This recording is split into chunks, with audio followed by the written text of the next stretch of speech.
ہماری خداوند یسوع کی انجیل مقدس لوکا کے مطابق اس کا 9واں باب پہلی 6 آیات۔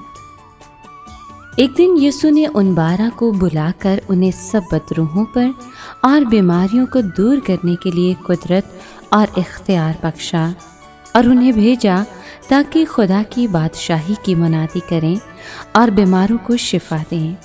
اور اس نے ان سے کہا کہ راہ کے لیے کچھ نہ لو، نہ لاٹھی، نہ تھیلی، نہ روٹی، نہ نقدی، اور 2 کرتے بھی تمہارے پاس نہ ہوں، اور جس کسی کے گھر میں داخل ہو وہیں رہو اور وہاں سے روانہ نہ ہو، اور جہاں لوگ تمہیں قبول نہ کریں اس شہر سے باہر جا کر اپنے پاؤں کی گرد جھاڑ دو تاکہ ان پر گواہی ہو۔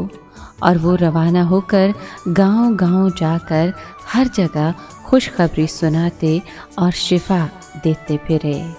پاک کلام کے پڑھے اور سنے جانے پر خداوند کی برکت ہو، خدا کا شکر ہو۔ عزیز دوستو، آج کے کلام میں ہم نے سنا کہ مسیح یسوع نے اپنے شاگردوں کو خدمت کے لیے بھیجا۔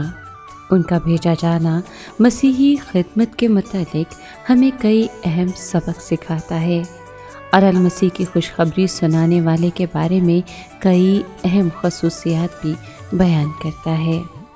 ضرور ہے کہ مسیح کا شاگرد سفر کے لیے زیادہ ساز و سامان نہ لے اور دنیاوی چیزوں کی زیادہ پرواہ نہ کرے۔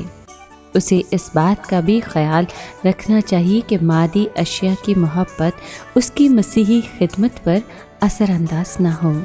ضرور ہے کہ وہ ان سب چیزوں کو المسیح کی خاطر قربان کرنے کے لیے راضی ہو۔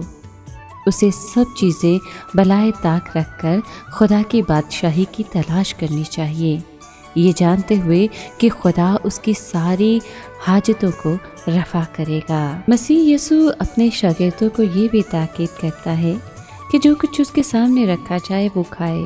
وہ بہتر سے بہتر سہولتیں حاصل کرنے کی غرض سے گھر گھر پھرتا نہ رہے اور نہ روپے پیسے کو ہی اپنی خدمت کی راہ میں حائل ہونے دے۔ المسیح کے شاگرد کو چاہیے کہ وہ سب سے پہلے اپنی بلاہٹ پر پورا اترے اور لوگوں کی خدمت کرے۔ اسے یسوع کے بلاوے کو آرام پر ترجیح دینی چاہیے اور پیسے کے مقابلے میں خدا کے لوگوں کی خدمت کو افضل جاننا چاہیے۔ مسیح کا خادم اپنی مزدوری کا حقدار ہے اور عام لوگوں کو اس کی مدد کرنی چاہیے۔ عزیز دوستو، انسان کو اپنی خدمت پر ہرگز فخر نہیں کرنا چاہیے، بلکہ خدا کے فضل پر جو خدا کی طرف سے اس پر ہوتا ہے۔